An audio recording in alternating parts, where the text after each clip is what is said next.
Welcome to the Tech Mobility Podcast.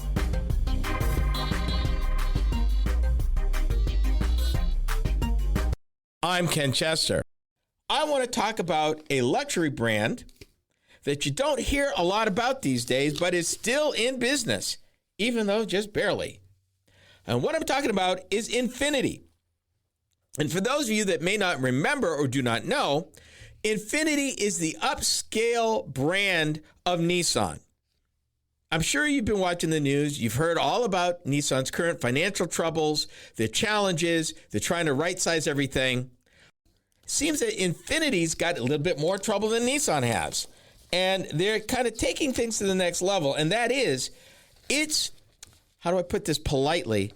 It's so bad that Infiniti, on a case-by-case basis, is letting U.S. retailers co-locate with Nissan dealers, drive to survive. Let me break this down for you. In 2019, Infiniti had 6% of the market. They sold in 2019, and it's not a lot, but still for a luxury brand, not bad. In 2019, they sold over 87, almost 88,000 vehicles against total luxury sales in the luxury market of 1.4 million. Last year, and we're just talking from January to September for each year, same period.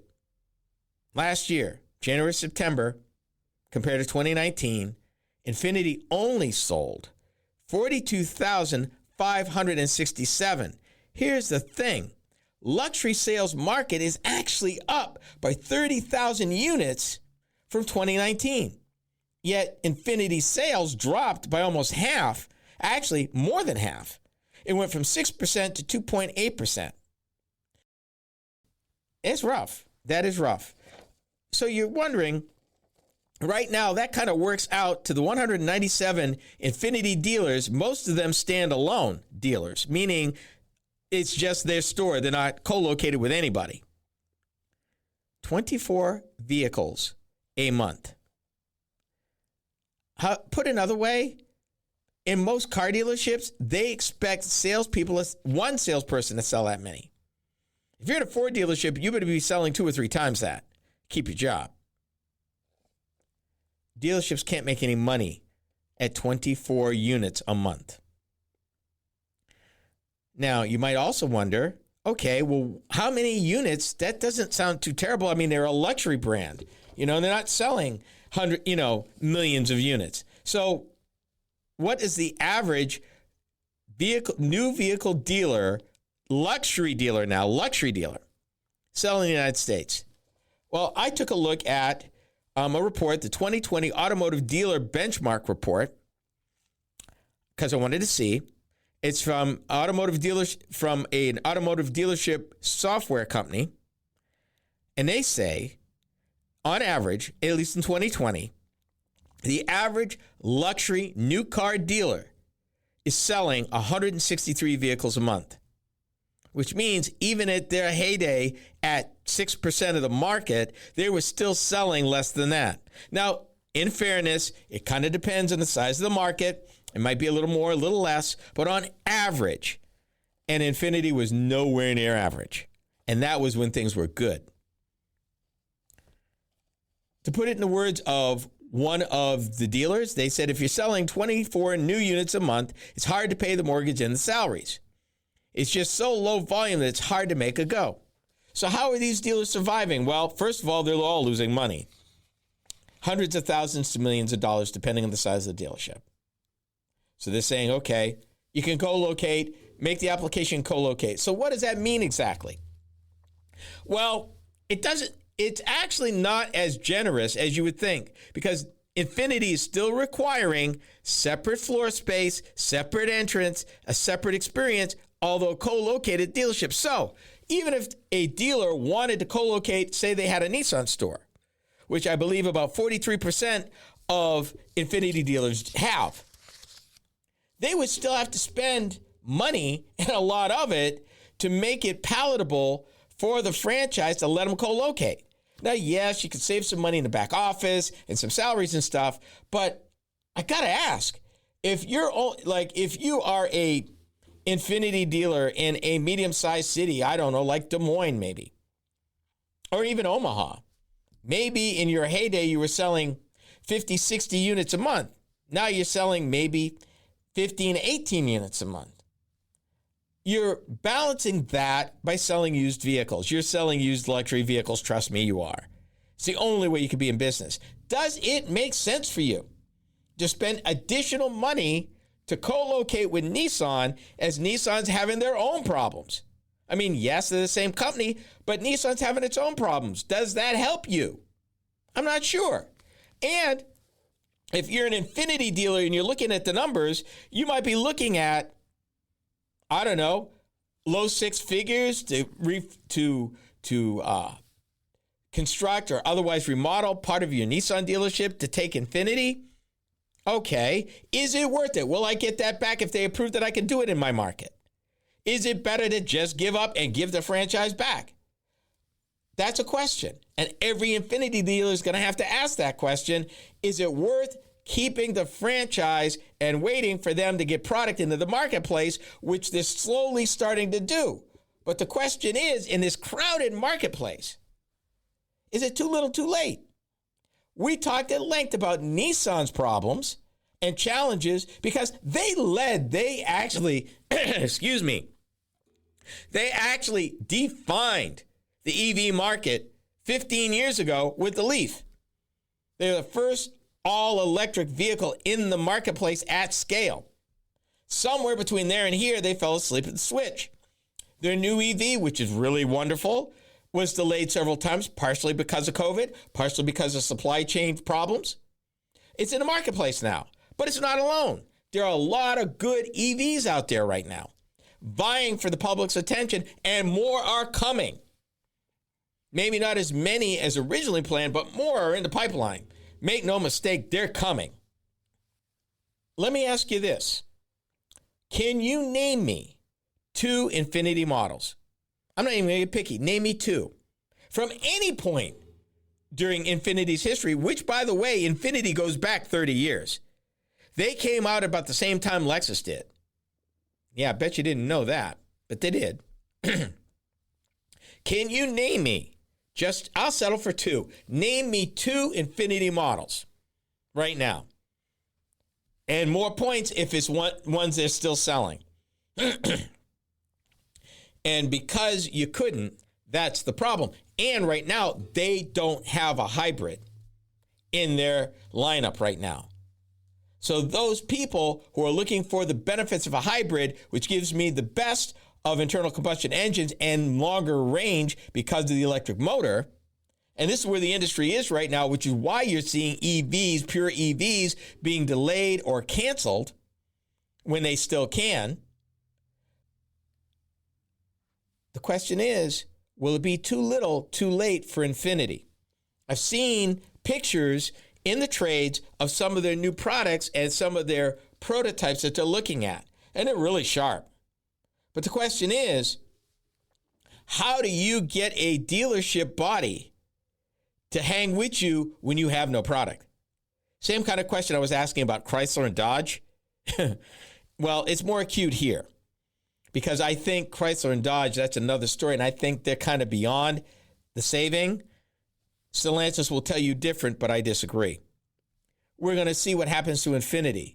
There's some advantages for Nissan to keep Infiniti, but the question is, will the dealers keep Infiniti? Even will they co-locate and save the brand and maintain the brand? As they say on TV, stay tuned. We will see. And I'll keep you abreast of what's going on. But yeah, it's not pretty. 43% of the network owns at least one Nissan store. Next up are my impressions of the 2025 Ford Explorer SUV. You are listening to the Tech Mobility Show.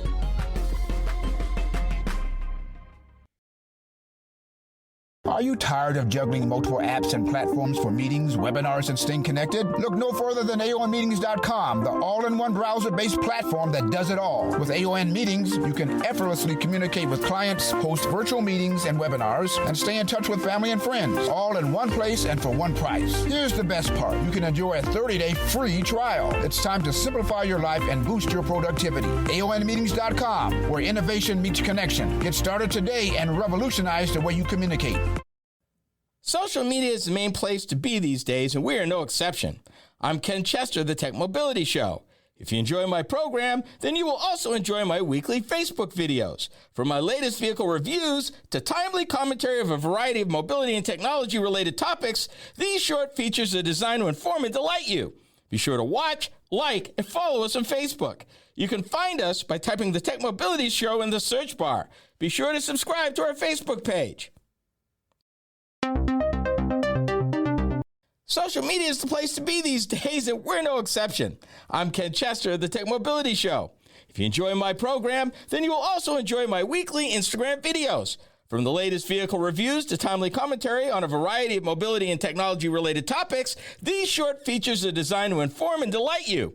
Be sure to watch, like, and follow us on Instagram. You can find us by typing the Tech Mobility Show in the search bar. For those of you that listen to podcasts, we have just the one for you. Hi, I'm Ken Chester. Tech Mobility Topics is a podcast where I upload topic-specific videos each week. Shorter than the full show, these bite-sized programs are just the thing, particularly if you're interested in a particular topic covered on the weekly radio show. From Apple Podcast to iHeartRadio and many podcast platforms in between, we got you covered. Just enter Tech Mobility Topics in the search bar wherever you listen to podcasts.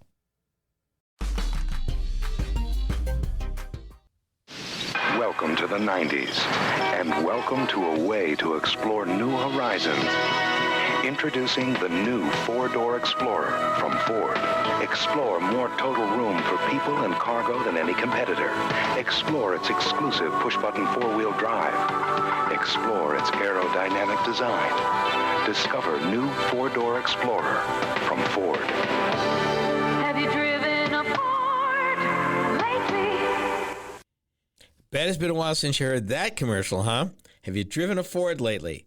The Ford Explorer back then. 34 years in production. And still a part of the fleet. For the last 34 years, the Ford Explorer has been a staple in the automaker's lineup and was the first five-door SUV produced by the Detroit automaker. I know the commercial said four doors, but we count the hatch. It's five. Introduced in 1990 as a 1991 model to replace the awful Bronco II, as Ford sought to balance off-road capability with family use of the vehicle, the Explorer underwent extensive design changes from its predecessor, though still retaining commonality with the body-on-frame Ranger pickup truck. As a result, the eventual vehicle that would become the Explorer grew from the compact dimensions of the Bronco II to become a midsize SUV, initially competing against the Jeep Cherokee and the Chevrolet S10 Blazer. Here's a fun fact for you.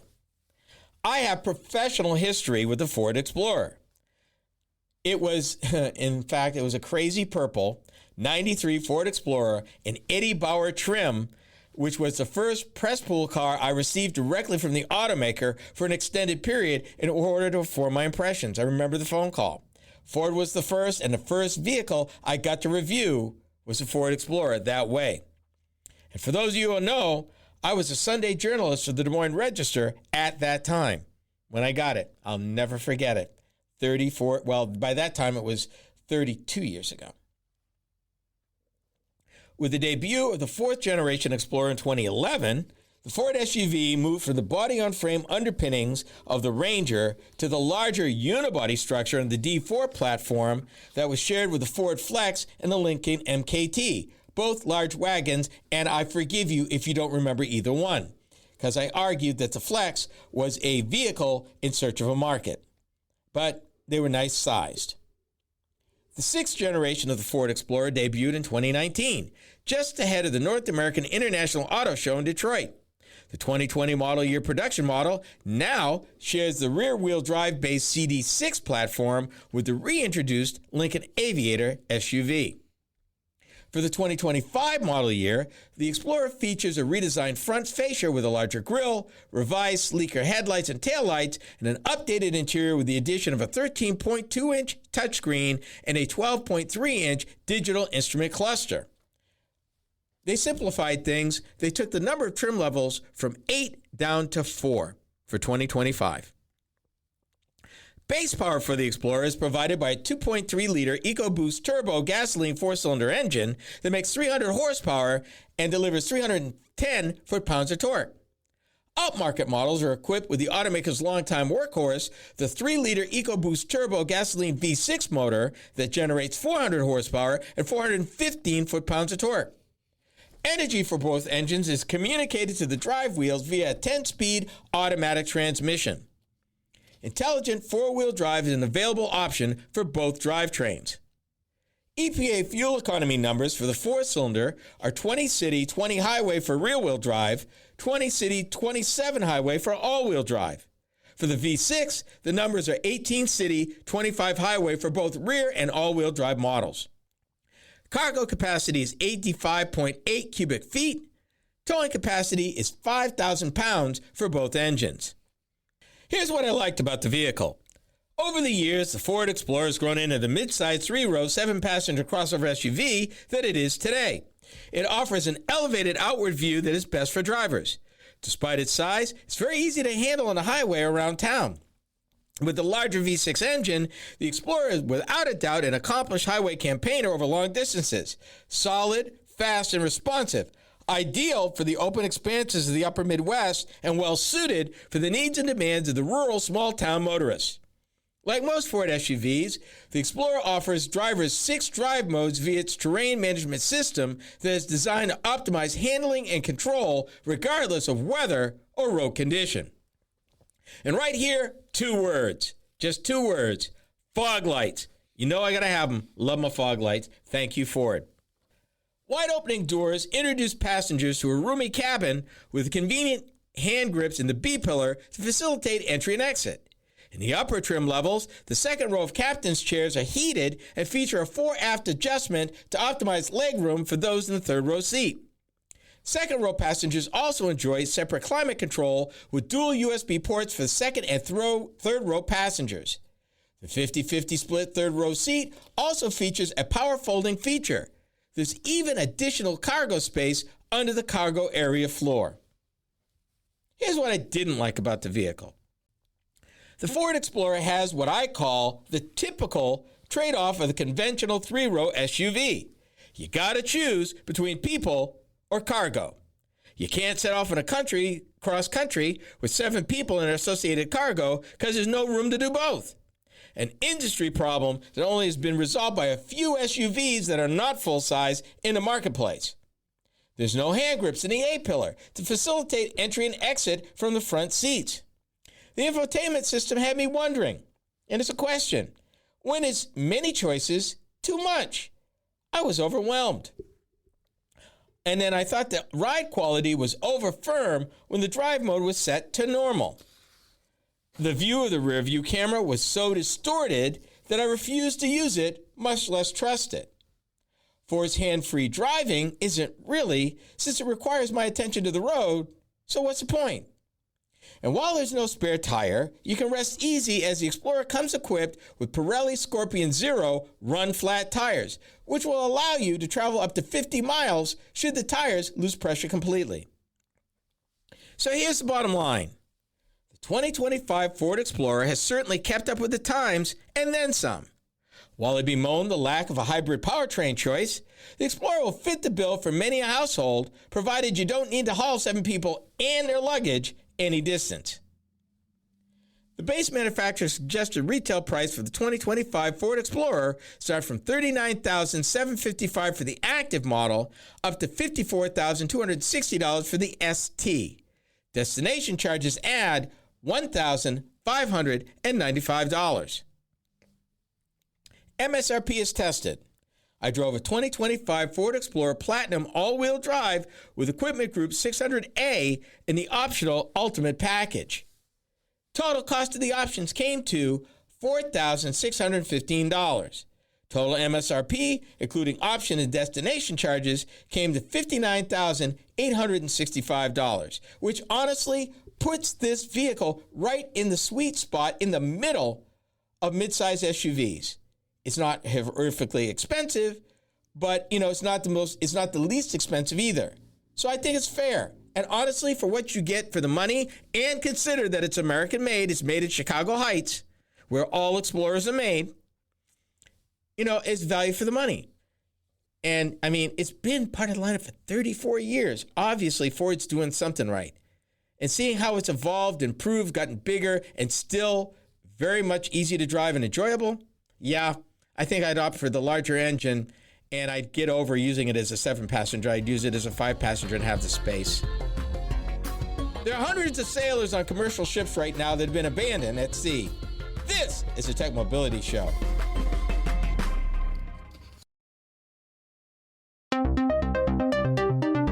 Do you listen to podcasts? Seems that most people do. Hi, I'm Ken Chester, host of the Tech Mobility Show. If you missed any of our weekly episodes on the radio, our podcast is a great way to listen. You can find the Tech Mobility Podcast just about anywhere you can enjoy podcasts. Be sure to follow us. From Apple Podcasts, iHeartRadio, and many platforms in between, we are there. Just enter the Tech Mobility Podcast in the search bar wherever you listen to podcasts. Social media. It's the place to be, we're no exception. Hi, I'm Ken Chester, host of the Tech Mobility Show. Several times a week, I post to TikTok several of the topics that I cover on my weekly radio show. It's another way to keep up on mobility, technology, news, and information. I've built quite a library of short videos for your viewing pleasure, so be sure to watch, like, and subscribe. That's the Tech Mobility Show on TikTok. Check it out.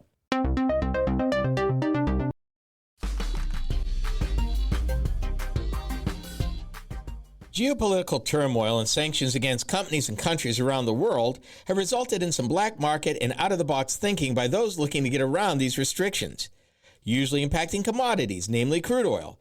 Various state actors and shadowy types have pressed into service a fleet of old and dilapidated commercial ships and hired crews to run them. Called shadow crews, these same shadowy types are hard to pin down when they decide to walk away from the commitments they made, leaving these shadow crews stranded. And the problem is getting worse. This is Topic B. As usual, I want to give you some context. So, as of mid-November of last year, and this is according to the logistics report from the Wall Street Journal, a record 282 ships carrying more than 4,000 seamen have been abandoned by their owners, and that was in 2024, according to the International Transport Workers Union, or ITF. They're a labor union. In 2023, that number was 132.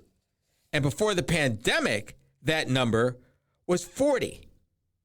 40 ships in 2020, before 2020, 132 last year, in 2023. And then last year, through November, 282. So what's going on? If you're Russia, if you're Iran, if you're Venezuela, and you're trying to buy and sell crude oil, which has been sanctioned by the United States and other countries, you can't sell it through normal channels. You use these ships, which very often are underneath the radar, and they're raggedy, and they break down, and they're dangerous. You got to wonder about a crew who would sign on to go to work for them. Because if the folks decide to just walk away, there's no recourse for these crews. And in fact, it talked about one particular crew. The name of the ship is the Great Sunny Cargo Ship. They've been stuck at sea off the coast of China for over a year. Stuck out there. Unpaid, often hungry. After the vessel's shadowy owner stopped paying the bills. That's 11 men out there on that ship. To the point where they had to collect rainwater, fish off the bow to try to get food. What usually happens, each of these ships have transponders. And these folks that are trying to operate underneath the radar will occasionally turn the transponders off, so you don't know really what they're going. And they're taking cargo that is not legal and transferring it to other ships and making these deals out at sea so they don't come in. And if they do come in and they get stranded because, the owner decides not to pay, then all the officials can do is impound the ship, meaning that wherever they end up, these sailors are stuck. They can't get home, can't get paid, and either you try to get away, but they won't let you because they want the ship to be somebody to watch after the ship. It's unsafe. They can't let it sail.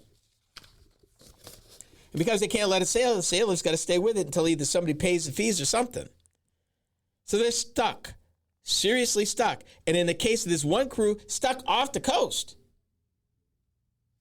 This is the dark side of sanctions. This is the dark side when bad state actors and other nefarious actors are trying to get around the sanctions. People suffer. Again, through November, the number was 282 of these old, dilapidated, creaky cargo ships, which really pose a danger to regular navigation, if you think about it. You got 282 of them out there. And I'm not talking about little dinghies. I'm talking about commercial cargo ships, big puppies. They're called old and poorly serviced vessels, used to skirt sanctions on Russian, Iranian, and Venezuelan oil and other cargoes. The problem is that these vessels are often managed or owned through complex structures, making it difficult for regulators to determine who controls them. Shell companies and offshore companies and companies in, some offshore island somewhere. The Cayman Islands, for example. Yeah. Now, the company that owned this particular, the Grand Sunny, is called, let me read the name of the company. And this is part of the problem. The registered owner of that particular ship is a company called Thousand Star International. It's based in Hong Kong. It doesn't have an office. It doesn't have a website. Its corporate filings name a corporate services firm in Hong Kong as a representative. The services firm told the Wall Street Journal it had no contact information for the owner, but provided a name of a middleman who had brought the shipping company in as a client. And gee, shocker, the middleman didn't respond to requests for comment by the Journal. In the case of the Grand Sunny, this crew who's stranded spends a day trying to maintain the increasingly squalid ship. Can you imagine? 1 year. A year of neglect means that much of the equipment doesn't work properly. There's no heat, no air conditioning. The ship is old and dirty and not a place to be stuck for an extended period. How old do you think that ship is? It was built in 2004. But they design them typically as bulk ships, but they can put like tanks in them, to haul oil. And it wasn't designed to do that. So you can only imagine that the safety and any sort of fire suppression equipment doesn't exist. So there's that. And then what happens if these ships sink, run aground, hit another ship because it drifted out into the lane, nobody knew it was there? Yeah, there's a whole bunch of problems with this that have absolutely nothing to do with the cargo that they're carrying, which they shouldn't be carrying anyway. And you can't prosecute anybody because you can't find anybody to prosecute. Because the folks on the ship just running the ship, they don't own it. And because they don't own it, they're not the one responsible. Yet, they're responsible for the safety of the ship relative to protecting it from everybody else. But nobody can protect them. 282 ships, 4,000 seamen around the world. A number of them out there in the Middle East, out there in the Far East, trying to run cargo that they're not supposed to run between countries that have been sanctioned. Both companies have been sanctioned that sell the oil, companies have been sanctioned, and countries have been sanctioned to buy the oil. And these are the pawns in the middle of all of this. Because it's transportation, and here at Tech Mobility, we talk about all kinds of transportation, including the soft underbelly of the steediness of stuff like this. Because it needs to be talked about, because these are real people. So do you stay and maintain the ship against your will, hoping you might get paid, or do you just quit and try to get home best you can if they'll let you? If they'll let you. Because to dock a boat, you got to pay a fee. which is why they've been out there and not docked. The figure rose sharply when supply chains became stalled during the pandemic, and again when Western sanctions were imposed on Russia interest in 2022. The Grand Sunny that we're talking about, which was built in 2004, is a 100-meter-long bulk carrier. Such vessels were usually used to carry coal, grains, or other bulk cargo on coastal routes to smaller ports. However, they can also carry steel tanks of oil products that can be transferred between vessels at sea using deck cranes, assuming they don't have an accident where it gets spilled, catches fire, or worse. Because if these are poorly maintained, then there's no safety to speak of, and it's only a miracle that some major accident hasn't happened already. But they're literally an accident waiting to happen. Are robo-taxis dead? Here's to the last man standing. A list. We are the Tech Mobility Show.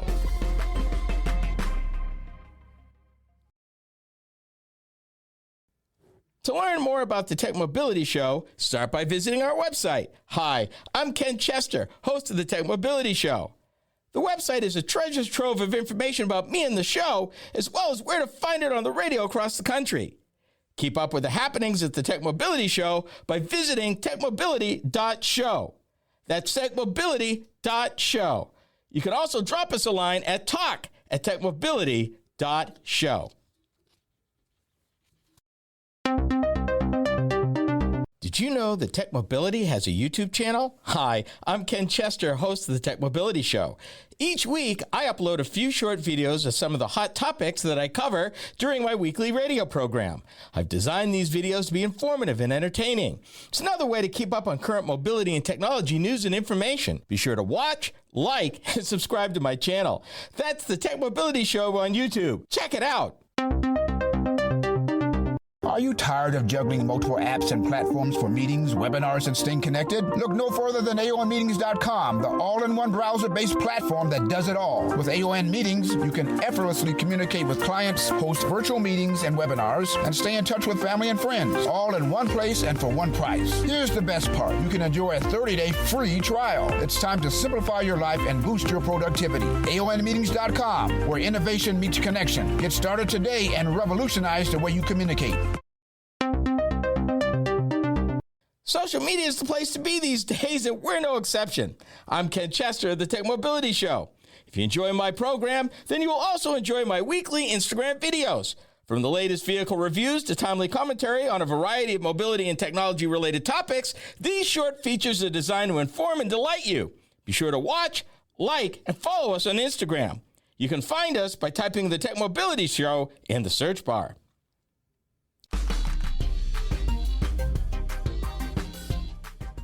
With Cruise Automation closing up shop, General Motors has thrown in the towel on the self-driving robotaxi concept. And they say for real this time. The automaker estimates the move will save over $1 billion a year. And despite the challenges that still remain with getting a self-driving vehicle to navigate busy city streets, there are several players that are still actively involved, if you can believe this. This is Topic C. You thought it was just Uber, Waymo, and Cruise, right? Well, there's more, and we're going to talk about that in a minute. Here's the thing that's kind of got me, that I thought was kind of interesting. As GM's reason, Ford's reason, what they had said is that they were shutting down robo-taxis to develop more sophisticated driver assistance systems. That's what GM said. That's what Ford said when they shuttered their self-driving project with Volkswagen called Argo. Hyundai spent $900 million to keep its Motional self-driving unit afloat until May, and then they shifted their focus away from short-term commercialization plans, meaning robotaxis. And that was 18 months after Ford and Volkswagen took the hit and shuttered Argo. So what's going on? This was all supposed to happen back in 2018. Robotaxis were supposed to be the thing that would introduce the driving public to automated self-driving vehicles. They thought that by using a taxi first to shuttle people, plural, from point A to point B, you could ease the public into the acceptance of self-driving vehicles while performing a service. Well, that didn't go over so well in most of the cases. GM had Maven, didn't happen. Ford had Argo, didn't happen. Hyundai had Motional, didn't happen. Other companies that were involved, like Uber, got out of it entirely. Didn't happen. Why? Money, complexity. It is tougher to navigate city streets autonomously with all the variables that you could introduce going 1 mile on a city street. However, not everybody's thrown in the towel. Let's talk about Waymo, for example. Waymo has been in it to win it now for 16 years. Waymo is the first. They started in 2009 with a little bitty car that they drove around their campus at no speeds no better than 25 miles an hour. And that's where they started. Right now, they're in the lead. They've commercialized the industry with approximately, and this is right now, by the way, 650 robo-taxis on the road right now in 3 major markets in the United States. And it's gathering momentum while Cruise and other competitors have wilted away. Waymo will tell you that they cover autonomously every single week over 100,000 miles autonomously in these 3 communities. What finally got GM to throw in the towel this time? You might remember back towards the end of 2003, they had a serious crash that injured a pedestrian. Problem is, Cruise was not honest with California transportation authorities, and they found out about it and yanked their license and said, we'll reconsider you getting your license back, but we need you to do this, this, this, and this. GM took a really hard look at the money they were spending, and bear in mind, they bought Cruise Automation for over $1 billion. That was not organic. GM bought that technology, bought that company, bought that staff. And now they're walking away from it. Although there had been a year-long effort to regroup, GM executives decided to limit their losses and abandon the robo-taxi business. And I mentioned Ford, Volkswagen. Put a pin in Volkswagen because we're going to come back to that. Volkswagen ended a joint venture with Ford but did not throw the concept away entirely, which is interesting, by the way. Here's something else GM said that I thought was really interesting. And by the way, I'm quoting from Automotive News and kind of talking industry publication. What GM told Automotive News is they were halting efforts to develop robotaxis, and this next part really throws me. Instead, focusing on personally owned autonomous vehicles. Stop right there. The reason why they went to robotaxis in the first place was developing personally owned autonomous vehicles was incredibly hard. Harder than even the robotaxis, which is why everybody went robotaxi. So GM, what do you know, and how much more money are you willing to spend that you're not sharing right now? Yes, GM has Super Cruise, and every automaker, Ford has Copilot, Nissan has ProPilot, Tesla has Autopilot. None of these are fully autonomous. None of them. Most of them requires you have one hand on the wheel.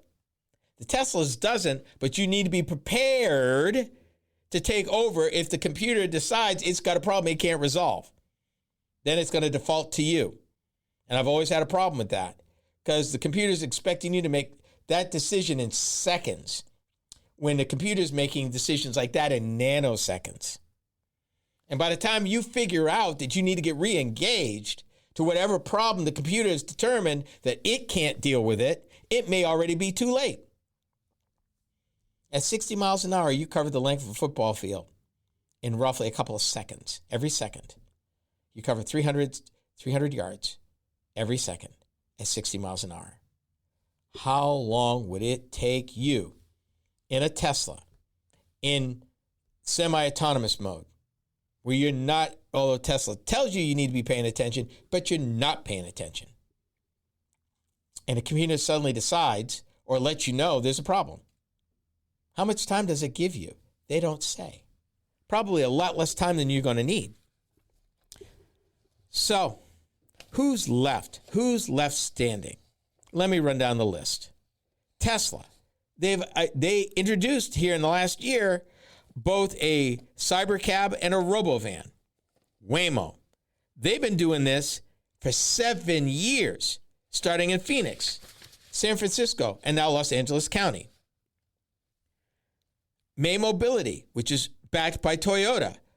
They just removed their human safety drivers, although not yet commercial. Baidu, which is China, largest robo-taxi company, and they're moving to Hong Kong to offer their services. Volkswagen, get this now, they're using their new ID Buzz electrical vehicle as a global robo-taxi platform, and they plan to start commercial service next year. And then finally, Mobileye. Mobileye's not directly offering services, they're working with the folks that are. So they're offering the technology to do it, not necessarily going to be in business themselves. And these are the major players. There's a few others that are kind of here, there, and everywhere, but these are the major players that are still in it to win it, still looking to expand. We've come to the end of our program. Please join me again next time right here. This has been the Tech Mobility Show. The Tech Mobility Show is a copywritten production of Tech Mobility Productions, Incorporated. Any rebroadcast, retransmission, or any other use is prohibited without the written consent of Tech Mobility Productions, Incorporated.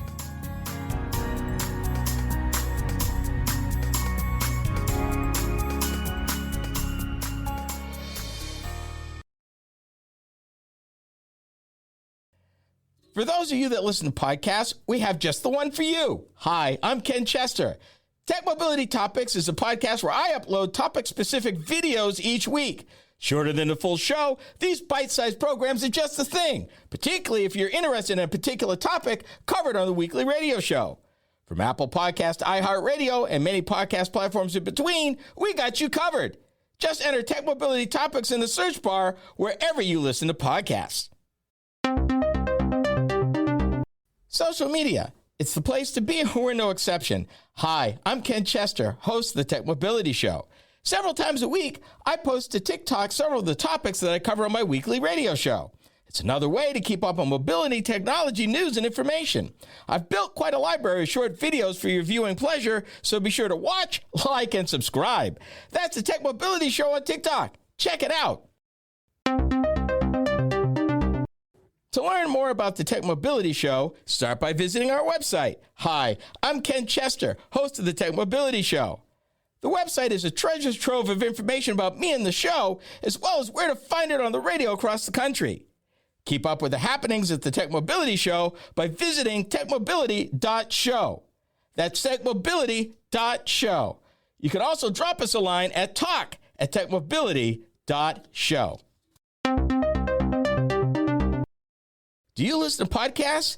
Seems that most people do. Hi, I'm Ken Chester, host of the Tech Mobility Show. If you missed any of our weekly episodes on the radio, our podcast is a great way to listen. You can find the Tech Mobility Podcast just about anywhere you can enjoy podcasts. Be sure to follow us. From Apple Podcast, iHeartRadio, and many platforms in between, we are there. Just enter the Tech Mobility Podcast in the search bar wherever you listen to podcasts.